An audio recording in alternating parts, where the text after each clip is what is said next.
আরজিকর হাসপাতালে পাঠারত চিকিৎসক ছাত্রের হত্যার কাণ্ডে দোষীদের শাস্তির দাবি নিয়ে রাজ্য জুড়ে আন্দোলনে সামিল হয়েছে সব বয়সের মানুষ।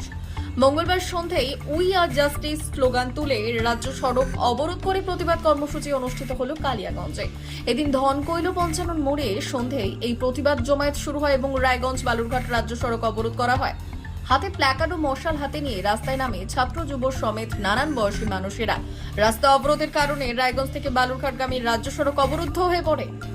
সময় গড়ানোর সঙ্গে এই জমায়েতে ভিড় বাড়তে থাকে। আরজিকর হাসপাতালে পাঠারত মহিলা চিকিৎসককে ধর্ষণ করে হত্যার ঘটনার প্রতিবাদে সারা বাংলার মতোই কালিয়াগঞ্জে আন্দোলনের তীব্রতা ক্রমশই বেড়ে চলেছে।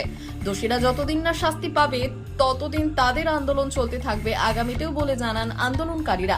এদিন এই প্রতিবাদ সমাবেশে প্রচুর পুলিশ মোতায়েন ছিল। Bureau report, big news. আপনার নাম ও পরিচয় দিন। আমার নাম ঐশানী বাগচি, আমি এই দেশের এবং এই রাজ্যের একজন সাধারণ নাগরিক। বললেন আজকে আপনার আমরা আজকে we want justice, fight for justice যে আমাদের আন্দোলন চলছে। আপনারা জানেন যে 9 তারিখের পর থেকে আন্দোলন লাগাতার চলছে। এই রাজ্যের সমস্ত সাধারণ মেয়েরা আন্দোলনে নেমেছে, সেরকমই কালিয়াগঞ্জের যত মেয়েরা আছে আমরা তাদের নিয়ে আন্দোলনে নামছি এবং আমাদের সেই আন্দোলনের ধারাবাহিকতা চলছে, কারণ আমরা এখনো জাস্টিস পাইনি।